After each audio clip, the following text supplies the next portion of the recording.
never lose hope, Ethan Brooks stood completely alone in the pouring rain. His old steel-toed boots were soaked through to the skin. Cold water seeped between his toes with every heavy step. In his trembling right hand, the pink slip of paper was already dissolving, turning into a worthless wet mess. 12 brutal years. 12 years of waking up at 4:30 in the freezing dark.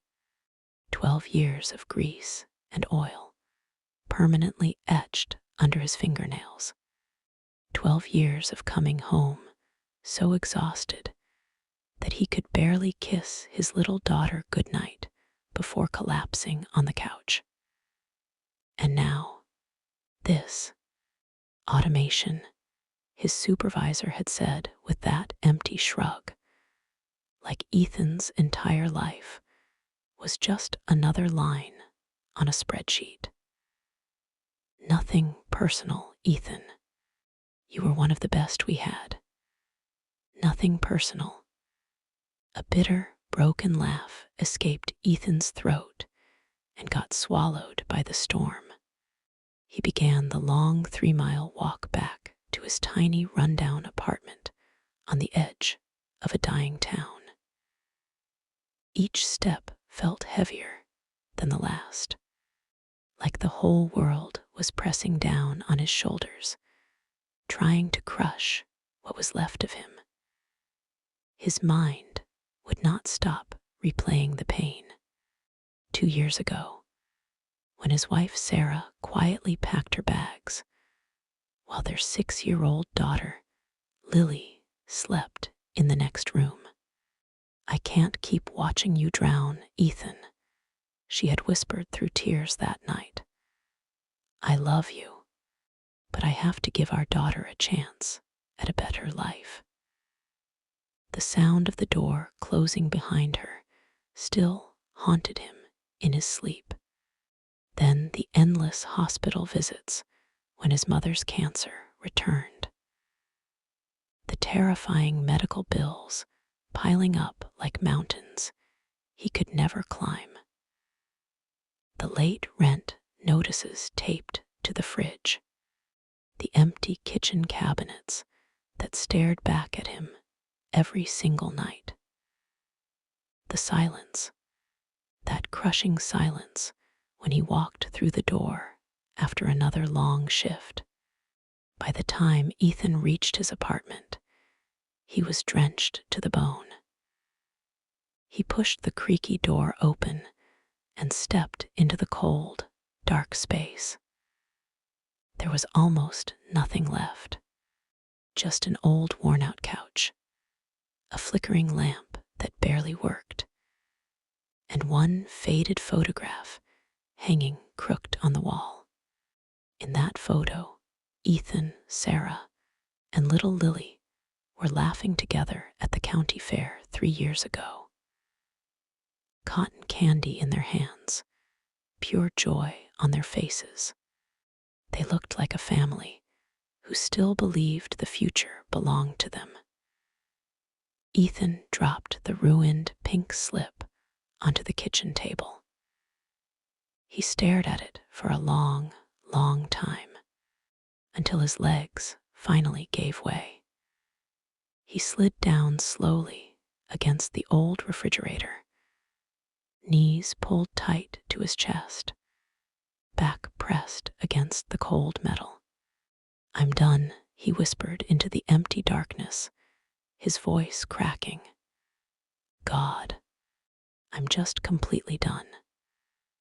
For the first time in his 36 years of life, Ethan Brooks let every buried feeling crash over him like a tidal wave. The deep shame of failing as a husband, the heartbreaking guilt of not being the father Lily deserved, the bone-crushing exhaustion that lived inside his soul, the quiet anger at a world that used good men up and then threw them away when machines could do the job cheaper. The fear, the terrible fear that he would never climb out of this hole. Tears came then, not soft, quiet tears, but raw, ugly, body-shaking sobs that tore out of his chest. He cried for everything he had lost, for the man he used to be, for the dreams he once carried, for the little girl who now lived in another house, and probably wondered why Daddy didn't call as much anymore. He cried until his throat burned and his eyes swelled shut. Minutes stretched into what felt like hours. The rain outside kept hammering against the windows, matching the storm inside his heart. When the sobs finally began to slow, Ethan wiped his wet face with the sleeve of his soaked jacket. He looked up at the cracked ceiling, and that's when a memory rose up from deep inside him, clear as if it happened yesterday. He was 15 years old, standing inside the same factory with his father. He had just failed a major exam and told his dad he wanted to quit school forever. His father had placed a strong, calloused hand on his young shoulder and said in that deep, steady voice, "Son, never lose hope. No matter how dark the night becomes, you keep putting one foot in front of the other. That's how a real man survives. Never lose hope." Ethan closed his swollen eyes and whispered the words back into the empty room. Never lose hope. He stayed on that cold floor a little longer, letting that small, warm memory wrap itself around his broken heart like a tiny candle flickering in the middle of a hurricane. It wasn't much, but it was something. Finally, with shaking legs, Ethan pushed himself up from the floor. His body felt weak, but it held. He walked slowly over to the old wooden desk in the corner, the one his late father had built with his own 2 hands many years ago. On top of it sat a dusty notebook he had bought 5 years earlier, back when he still dared to dream that his words might one day matter to someone. The first 20 pages were still completely blank. Ethan sat down heavily. He picked up an old pen with trembling fingers, and for the first time in years, he began to write, not because he believed it would magically fix his broken life, not because he thought success was waiting around the corner, but because in that moment of total darkness, writing was the only thing left in this world that he could still control, the only way he knew how to fight back against the pain that was trying to destroy him. Outside, the rain continued to fall hard, but inside that small, quiet apartment, something very small, almost invisible, began to stir. Not full hope yet, just the faintest spark of possibility. And sometimes, that tiny spark is all a broken man needs to survive one more day. The next morning came too soon. Ethan woke up with a stiff neck and eyes still swollen from crying. The rain had stopped, but heavy gray clouds still hung low over the town, like a weight that refused to lift. He made himself a cup of cheap black coffee with the last of the grounds and sat back down at his father's desk. The words he had written the night before were messy, raw, and full of pain, but they were honest, painfully honest. For the first time in years, Ethan felt like he had finally told the truth about his life.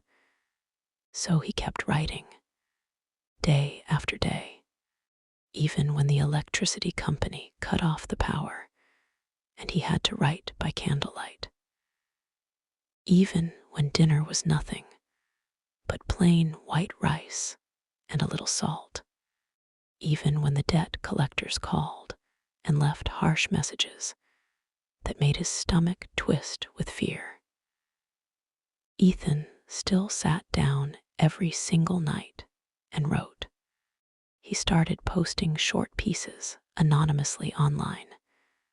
At first, almost no one noticed, but slowly, a few strangers began to read. One comment stopped him cold. "You just described exactly how I feel every single day. I thought I was completely alone. Thank you for making me feel seen." Another message came days later. "Your words gave me the strength to get out of bed this morning when I wanted to give up. Please keep writing." Those simple words became oxygen for Ethan's tired soul. Months passed in this quiet struggle. He found a hard, low-paying part-time job loading trucks at a local warehouse. His back ached every night. His hands bled from the rough work, but he never complained. He came home exhausted and still sat down to write. One quiet evening, his phone rang. It was Sarah. Her voice was soft, hesitant. "Lily keeps asking about you, Ethan. She saw one of your stories online. She didn't know her own father wrote it. She said it made her cry." In a good way. Ethan's voice broke when he answered. Tears welled up again. "I'm trying, Sarah. I swear to God, I'm really trying this time. I don't want to be the man who gave up anymore." There were no big promises, no sudden fairy tale reunion. But for the first time in 2 years, a small door cracked open again. Then came the darkest test of all. His mother's condition suddenly grew much worse. The doctors said she needed an expensive new treatment, one that insurance would barely touch. Ethan had no savings. He was barely keeping the rent paid. The fear gripped his chest like a vice.